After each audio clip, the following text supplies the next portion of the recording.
A história se inicia com o inteligente e esforçado Lee Do-yeon na escola de sua cidade pequena, onde ele narra pra gente que naquele tempo os professores poderiam aplicar a violência física para poder educar os estudantes. Sendo que o seu pai é o que mais faz isso, inclusive os outros pais contratam o seu pai para disciplinar os seus filhos. Só que isso está longe de ser disciplina ou etiqueta como esse lixo humano do pai do Lee Do-yeon chama, porque pra mim isso já é agressão e maus tratos, gente, porque ele arranca o couro dos meninos de tanto bater. Lee Do-yeon detesta isso, ele definitivamente não concorda com o pai dele, e é nesse cenário envolto em sombras e desafios que ele conhece o Jun-yeon, que é um jovem vindo da capital sul-coreana para treinar e ser disciplinado pelo seu pai. Assim, entre treinamentos, ensinamentos e algumas trocas de farpa, Do-yeon e Jo-yeon iniciaram uma amizade aqui que se fortalece aos poucos. Em um ato inesperado de ousadia e brincadeira, o Jo-yeon acaba mordendo a casquinha do sorvete que o Do-yeon tinha acabado de colocar na boca. O olhar de espanto e a risada que se seguiu ali transformaram esse instante em uma memória especial para eles. Além disso, a alegria de Do-yeon transbordou quando, em um dia chuvoso, avistou Jo-yeon se aproximando dele com um guarda-chuva. Sem pensar duas vezes, ele correu em direção ao amigo, a felicidade estampada em seu rosto. Era como se a presença do Jo-yeon conseguisse iluminar qualquer dia nublado. Essas pequenas interações, repletas de risadas, surpresas e momentos que parece que eles estão flertando um com o outro, cimentavam uma amizade que se tornava essencial em meio a essa escuridão cinzenta ao redor deles. E seu pai manda ele treinar com o Jo-yeon, e enquanto o Jo-yeon é apaixonado pelo Taekwondo, o Lee Do-yeon detesta ele com todas as suas forças. Por conta disso, o Do-yeon não leva os treinamentos com o Jo-yeon a sério. Quando eles estavam ali no dojo, o Jo-yeon vê o treinador disciplinando alguns alunos. Coloquei disciplinando entre aspas, gente, porque claramente ele tá agredindo aqui os rapazes, né? E o Jo-yeon decide interferir falando pro treinador que ele bate ali nos caras e os caras batem no Lee Do-yeon pra descontar depois. Isso é algo frequente até, né? Principalmente vindo do amigo de infância ali do Do-yeon, né, gente? Que é o Ha-yeon. Só que o treinador tá cagando, gente. Ele fica puto da vida dele aqui e começa a bater no Jun-yeon no lugar. Na hora que o Do-yeon tá indo pra casa, ele é pego aqui por esses caras que o pai dele já bateu e os caras começam a espancar ele sem misericórdia nenhuma. Um desses caras é o Ha-yeon, gente, que aqui apenas fica parado olhando o Do-yeon apanhando enquanto ele fuma. Enquanto o Lee Do-yeon e o Jo conversam pela parede que separa os seus quartos, eles cuidam dos seus próprios ferimentos. O Jo-yeon esconde do Do-yeon aqui que ele apanhou do pai dele, e o Do-yeon acaba exprimindo seu desejo aqui de brincar na neve. Jo-yeon então pesquisa além da internet como que cria uma neve artificial e faz isso. E os dois se divertem pra caramba juntos, mais uma memória marcante pra ele. No dia seguinte, quando eles treinam, gente, o Jo-yeon acaba ficando com raiva do Do-yeon porque ele não leva o treinamento a sério, permitindo com que o Jo-yeon vença ele sem dificuldades. O Do-yeon fala pro Jo-yeon que ele sabe que ele não gosta de Taekwondo, e o Jo-yeon argumenta que mesmo assim ele queria uma competição justa, que ele quer aprimorar as habilidades dele ali, que ele quer saber se ele melhorou. O Do-yeon então fala, já que ele quer sinceridade, eu vou te dar. Não, você não melhorou, inclusive você tá pior do que você está. E aqui ele deixa claro pro Jo-yeon que ele também sabe que o Jo-yeon está machucado porque o pai dele bateu nele. E o Do-yeon explica para o Jo-yeon que ele não consegue entender essa disciplina que o pai dele aplica, que ele acha ela ridícula. Os dois acabam discutindo fervorosamente aqui, em um momento de impulso, gente. O Jo-yeon pressiona o Do-yeon na parede tentando beijar. Algumas horas depois, o treinador chega bêbado, algo que acontece com frequência, seus pensamentos obscurecidos aqui pela raiva, pela frustração que ele sente da própria vida e que ele desconta no seu único filho. Mas o Do-yeon firme não abaixa a cabeça diante a ameaça do seu pai e não hesita em disparar que foi por isso que a mãe dele deixou o pai dele, que ela está muito mais feliz agora longe desse buraco e que ele pretende fazer o mesmo. As palavras cortantes ecoam no ar pesado da noite. O John rapidamente pega o Do-yeon aqui, os dois fogem do treinador. Eles vão para uma rua deserta ali, o coração deles estão bem acelerado e eles começam a procurar um refúgio aqui onde eles podem ser eles mesmos. Eles encontram um abrigo em uma van estacionada e ficam envoltos pela escuridão, mas que protegia eles do mundo exterior. E no silêncio da noite, dentro daquele carro antigo, aconteceu o que ambos ansiavam, seu primeiro beijo verdadeiro, um momento intenso e apaixonante. Não sabiam exatamente como se guiar, então permitiram que o calor que ardia em seus corações ditasse o seu ritmo. Seus lábios se encontram de uma forma hesitante, mas ao mesmo tempo viciante. Logo a incerteza começa a dar lugar para uma entrega plena, enquanto a magia dessa conexão os envolvia, transformando esses simples atos em uma explosão de sentimentos. Sentindo-se embriagados de amor, viciados um no outro, eles decidem ir juntos para a capital sul-coreana, mesmo que eles não tenham muito dinheiro, e é ali onde eles pretendem passar o futuro deles juntos. Jo-yeon revela pro Do-yeon o motivo dos pais dele ele mandarem ele para o dojo, acontece que ele acabou agredindo um professor, só que ele fez isso para defender os seus amigos, que estavam apanhando tanto que o Joyeon achou que eles estavam correndo risco de vida. Doyeon não julga por causa disso, o que deixa o Joyeon muito feliz. O Doyeon é a primeira pessoa que entendeu ele de verdade. Os dois acabam passando a noite juntos aqui. O Joyeon é bem romântico, né, gente? Ele quer ter um momento bem namoradinho aí com o Doyeon, que é um pouquinho mais contido e tímido. A gente vê que os dois estão completamente dispostos a apoiar um ao outro incondicionalmente, né? E eles se abraçam forte. E sem perceber, gente, o Doyeon acaba admitindo que ele gosta do Joyeon. O Joyeon obviamente sente o mesmo, né? E aqui ele tenta ganhar um beijinho do Doyeon, mas o Doyeon apenas provoca ele. É o jeitinho especial do Doyeon de ser. Alguns dias depois eles voltam para a cidade do Doyeon, gente, e o Doyeon vai fazer de tudo para passar no vestibular, que para ele essa é a sua passagem só de ida, para longe do pai dele, tudo de ruim que o pai dele representou na vida dele. Quanto ao Jeon, ele sonha em se tornar um atleta de taekwondo, mas ele também pretende passar no vestibular. E aí, enquanto o Doyeon tá tentando dormir porque ele vai fazer o vestibular na manhã seguinte, o lixo do seu pai e as suas varejeiras, gente, aparecem aqui e começam a fazer muito barulho enquanto bebem e jogam um jogo. O Doyeon, incomodado, fala para eles que o Doyeon vai fazer o vestibular no dia seguinte para eles fazerem silêncio. O treinador reage com brutalidade, espancando o Joyeon aqui. O Doyeon vai até o local do vestibular no dia seguinte, consegue impedir o pai dele aqui de seguir ele e também, gente, ele acaba agredindo o treinador aqui para se proteger. Chega no local do vestibular. O som distante de sirenes policiais ecoam ao fundo. Algumas horas depois, ele vê a polícia levando o Joyeon preso. Ele se aproxima do pai dele aqui, que reclama que o Joyeon não aprendeu nada, que mais uma vez ele agrediu um professor. Entretanto, o Joyeon conhece bem o quão agressivo o pai dele pode ser, sabe que a verdade é diferente. Em momento de raiva, ele pega uma faca, contemplando a ideia de atacar o pai dele. Se contém ao lembrar que ele não quer se tornar o monstro que o pai dele é. Os pais do Joyeon então levam ele de volta à força para a capital sul-coreana e tomam o celular dele. 10 anos de separação depois, Joyeon se tornou um professor de taekwondo em um pequeno dojo pertencente a uma amiga dele, enquanto o paradeiro de Doyeon permanece desconhecido. O que atormenta o Joyeon, que não consegue esquecer o seu primeiro amor. Durante todo esse tempo, o Joyeon manteve contato com o lixo do treinador. Ele faz uma oferta tentadora, oferecendo para ele o dojo, falando que ele já tá velho, que ele vai aposentar. No entanto, enquanto o Joyeon pensava nessa opção, gente, ele vê uma notícia trágica na televisão, onde a repórter está noticiando um trágico acidente que matou muitas pessoas, incluindo o treinador. No dia seguinte, o funeral acontece e, para surpresa de todos, o Doyeon aparece ao lado do Rayon. A frieza de Doyeon é evidente, ele não consegue entender de primeiro momento porque o Joyeon se importa com um monstro como aquele. Por que ele continua entrando em contato com o treinador depois de tudo que aconteceu, depois de toda a violência? E um dos principais motivos aqui é porque ele tinha esperança que o treinador contaria para ele onde o Doyeon está. Ele se encontra com o Joyeon, declara que finalmente se sente livre e que ele está feliz de saber que o Joyeon está bem. O Joyeon então descobre que o Doyeon está planejando vender o dojo apenas um dia após o falecimento de seu pai. Indignado, ele decide confrontar o Doyeon, mas é interrompido pelo Rayon. O Joyeon então sugere que eles tenham uma conversa, enquanto o Doyeon, por sua vez, pergunta para o Joyeon se está tudo bem ele ir jantar com eles. Durante o jantar com os novos amigos do Doyeon,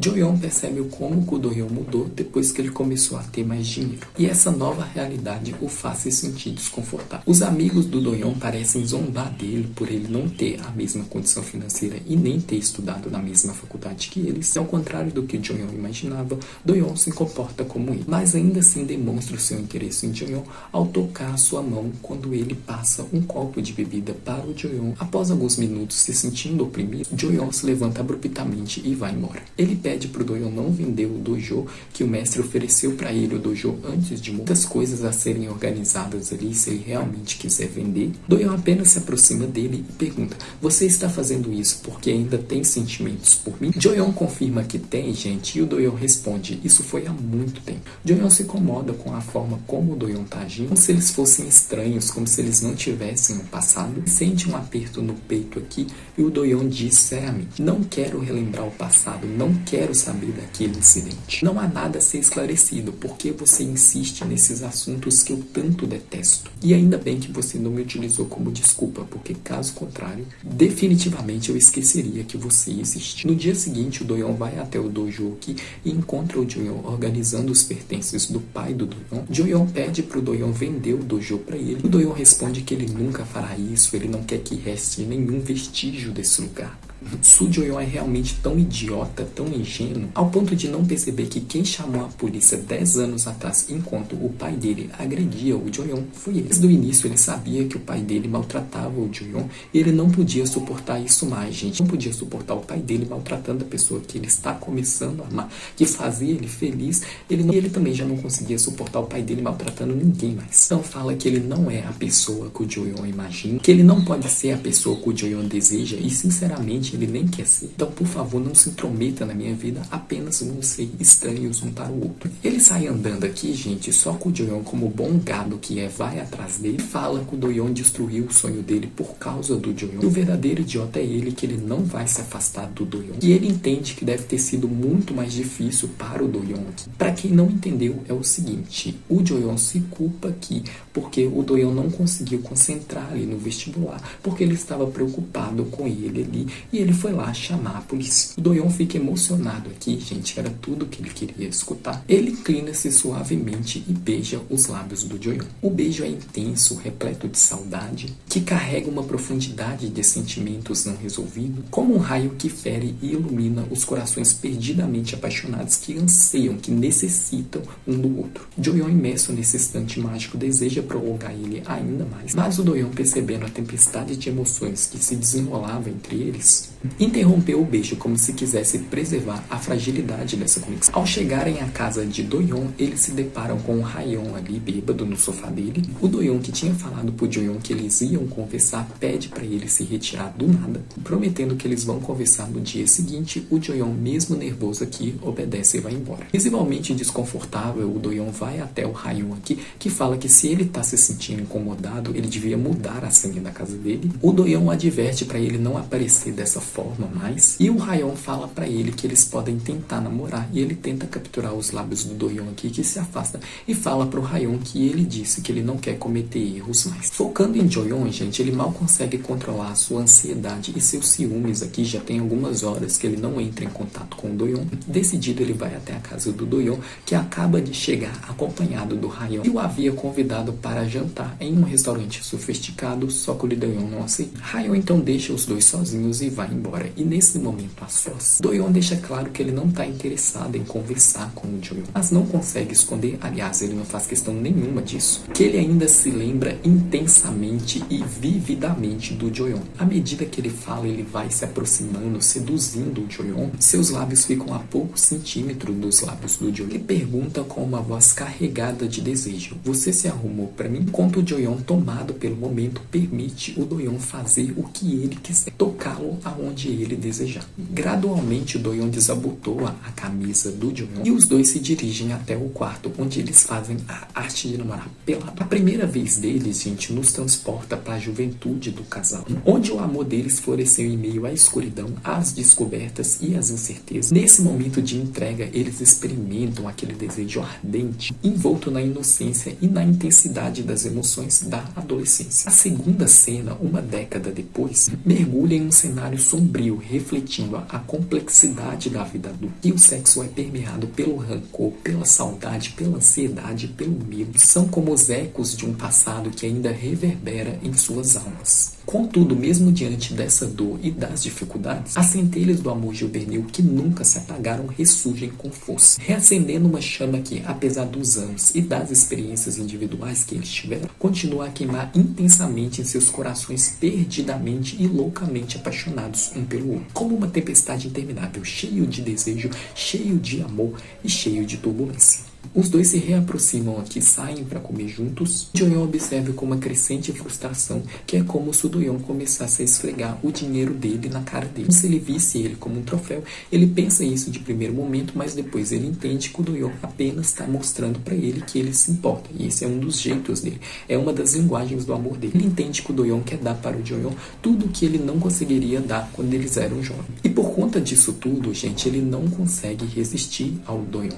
Ele tá tão rendido rendido a esse amor avassalador, que mesmo diante de algumas mudanças do Do-yeon que ele não gosta muito, sua necessidade de ter o Do-yeon ao seu lado eclipsa qualquer razão. No entanto, a verdade começa a desenrolar com tanta força na frente dele que o Do-yeon é incapaz de ignorar. Ele descobre que o Do-yeon continua contando várias mentiras e ele decide ir confrontá-lo, falando para o Do-yeon que para eles realmente poderem recomeçar mesmo, é essencial que eles discutam sobre o dojo e sobre o passado dele. Do-yeon, com um olhar carregado de emoções conflitantes, fala: você insiste em preservar tudo que eu detesto, que me assusta e me tortura. Tudo que, por conta de uma moralidade que parece tão grandiosa para você, você realmente deseja com esse dojo? É só culpa pelo que aconteceu com aquele cara? Mas me machuca é que parece que você está fazendo isso pelo monstro do meu pai e não por mim. Mais uma vez, você não está me escolhendo. E eu cometi um grave erro acreditando que a gente poderia recomeçar. As palavras do Do-yeon pairam no ar, carregadas de um ressentimento profundo, mas ao mesmo tempo um amor imenso. Tudo isso revela para o Do-yeon que as feridas do passado ainda estão abertas e sangrantes. Os dois então ficam um tempo longe um do outro. Portanto, gente, na noite seguinte, o Do-yeon, que é uma pessoa que jamais desistiria desse amor,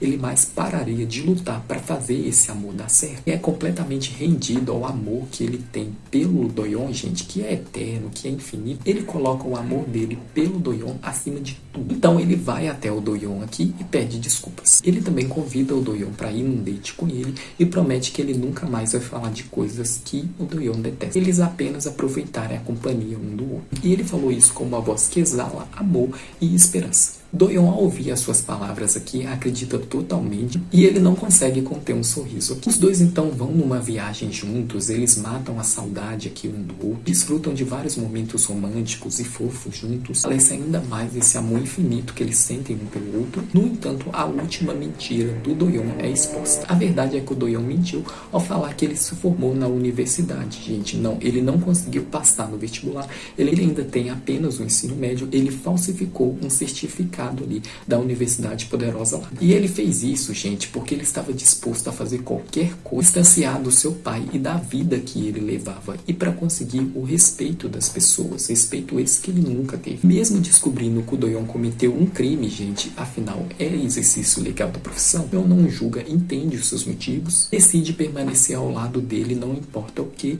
e ele concorda com o Do-yeon e os dois vendem o dojo, determinados a recomeçarem juntos em todos os sentidos dessa palavra. Além disso, a venda do dojo dá um bom dinheirinho para eles. O Do-yeon é demitido e enfrenta um processo por ter ensinado em um cursinho chique ali, luxuoso, com um diploma falsificado. O Rayon oferece aqui a ajuda dele e fala pro Do-yeon não recusar. Ele acaba se declarando para o Do-yeon também e o Do-yeon fala que eles só podem ser amigos. Quando a sentença é proferida, o Do-yeon é condenado a 2 anos de prisão e 6 meses de serviço comunitário. Determinado a mudar de vida e conseguir de verdade o seu diploma, ele volta a estudar para o vestibular. Do-yeon sempre cuidando aqui do seu amado, enchendo ele de beijinhos na bochecha como pagamento dele, gente, muito fofo. Na véspera do Natal, o Do-yeon só faltou fazer uma dança de acasalamento aqui para poder deixar claro pro Do-yeon que ele quer a Shimara pelada essa noite. Só que o Do-yeon tá provocando ele como ele sempre faz, né, gente? Ele manda o Do-yeon tomar um banho aqui. Só que quando o Do-yeon sai do banheiro, gente, o Do-yeon pressiona ele na parede e lhe dá aquele beijo ardente cheio de desejo.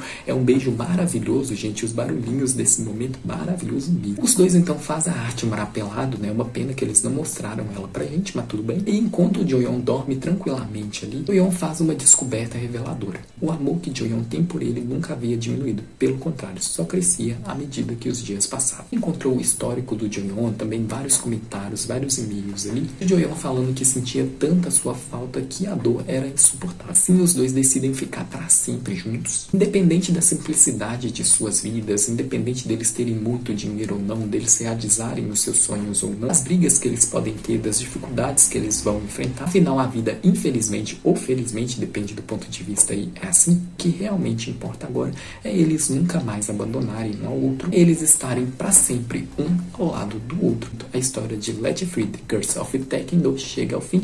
E aí, vocês gostaram dessa história? Não gostaram? Comenta tudo aqui pra mim e bora discutir. E se você gostou desse vídeo, não se esqueça de curtir, se inscreva no canal e clique no sininho, me acompanhe também nas minhas redes sociais. Eu vou ficando por aqui, muito obrigado a todos, até a próxima, meus amores, um beijão, bye bye.